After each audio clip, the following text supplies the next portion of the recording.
जी अस्सलाम वालेकुम। आज हम पेन को डिस्कस करेंगे। Pain is actually an uncomfortable sensation and unpleasant sensation which is difficult to conceptualise. Animal जो भी एक्सप्रेस तो नहीं कर सकता, तो रेस्टलेसनेस फील करते हैं। मेनली हम इसको वेटनरी पॉइंट ऑफ व्यू से डिस्कस करते हैं कि मुख्तलिफ एनिमल्स में पेन का रिस्पॉन्स डिफरेंट होता है depending upon nature of stimuli. Like for example horses जो हैं ये बहुत ज़्यादा सेंसिटिव होते हैं। इनमें स्टिमुलाई व्हाटएवर वो स्लो हो या समटाइम फास्ट स्टिमुलाई होते हैं, तो whatever the stimuli is, horse में पेन का response comparatively to the other animal ज़्यादा स्वेयर होता है। इनके बाद कैटल बफलोस हैं, शीप कोट हैं, ये एक क्लास ऑफ एनिमल है।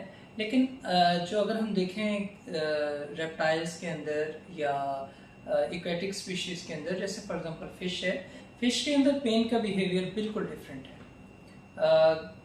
एक्चुअली ये है कि बॉडी के अंदर पेन को परसीव करने के लिए दो तरह के रिसेप्टर्स होते हैं। जब भी कोई स्टिमुलाई आता है, कोई भी ऑब्नॉक्शियस स्टिमुलाई या पेन की कॉज कोई भी क्रिएट होती है, तो depending upon the nature of that stimuli दो तरह के रिसेप्टर स्टिमुलेट हो सकते हैं।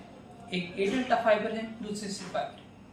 व्हाट हैपेंस जब ए डेल्टा फाइबर एक्टिवेट होते हैं, ऐसा स्टिमुलाई जो ए डेल्टा फाइबर को स्टिमुलेट कर देता है, उसकी वजह से पेन का रिस्पॉन्स बहुत स्वेयर, शार्प और रैपिड होता है। एनिमल इसमें ज़्यादा डिस्कम्फर्ट फील करता है, बहुत रैपिड पेन होता है। दूसरी तरफ जो सी फाइबर्स हैं, ये स्लो क्रॉनिक पेन के अंदर स्टिमुलेट होते हैं। ये स्लो होता है, लेस स्वेयर होता है, it carries for long time as compare to a delta fibers. Fish पे डिस्कशन हो रही थी, तो फिश के अंदर ए डेल्टा फाइबर एब्सेंट होते हैं, जिसकी वजह से उनके अंदर रैपिड पेन कभी नहीं होता, स्वेयर पेन नहीं होता, वो स्लो पेन, उनकी परसेप्शन स्लो पेन होती है।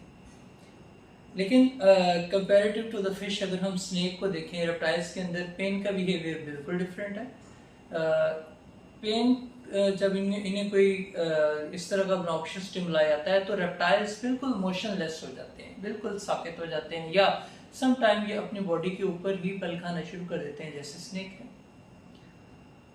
डिफरेंट टाइप का पेन है, विज़रल पेन है, प्राइटल पेन है और रेफर्ड पेन है।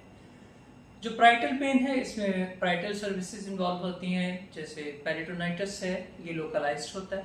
लेकिन जो विजुअल पेन है, जिसमें इंटरनल ऑर्गन्स इन्वॉल्व हैं बॉडी के, ये लोकलाइज्ड नहीं होता। बॉडी के मल्टीपल ऑर्गन्स में at a time pain feel हो रहा होता है। लेकिन रेफर्ड पेन में विजुअल ऑर्गन के साथ साथ बॉडी की स्किन और पेरिफेरल जो क्यूटेनियस सर्फेसेस हैं, उनमें भी पेन फील होता है। जैसे कि किडनी पेन है, किडनी में तो पेन है ही है, लेकिन उसके साथ साथ लोअर बैक के अंदर भी पेन फील होता है, जो कि लोकलाइज नहीं होता। एनिमल के अंदर हम मैनेजमेंट ऑफ पेन करने के लिए एनसेड्स यूज़ करते हैं, non steroidal anti inflammatory drugs, narcotics use करते हैं, और इसके साथ साथ कॉज को ट्रीट करना बहुत ज़रूरी है। लेकिन अगर हम कॉज को इग्नोर करते हैं, नार्कोटिक्स और एनसेड से सिम्टोमेटिक ट्रीटमेंट करते हैं, तो उसका एक ड्रॉबैक ये है कि animals continuous state of stress में रहेगा, कंटिन्यूस स्टेट ऑफ पेन में रहेगा, और ये continuous state of pain animal के लिए डेंजरस हो सकती है। क्योंकि पेन की वजह से स्ट्रेस फैक्टर्स रिलीज होते हैं, वो continuously physiological mediator, inflammatory mediators body में रिलीज करते जा रहे हैं, जिससे वाइटल ऑर्गन्स के फेलियर का चांस हो सकता है। इसलिए सबसे पहली प्रायोरिटी है कॉज ऑफ पेन को ट्रीट करना। Then it's later after that कि आप उस वक्त पेन को ट्रीट करने के लिए नार्कोटिक्स यूज़ करते हैं या एनसेड्स यूज़ करते हैं। हॉर्सेस में यूजुअली कॉलिक होती है, कॉमन प्रॉब्लम है, तो कॉलिक को ट्रीट करने के लिए एनसेड्स यूज़ किए जाते हैं। बट जब तक कॉलिक की रीज़न पता न चल जाए, तब तक सिर्फ नार्कोटिक्स से, सिर्फ एनसेड से पेन को सप्रेस करना, it is highly stressful for the animals. Thank you.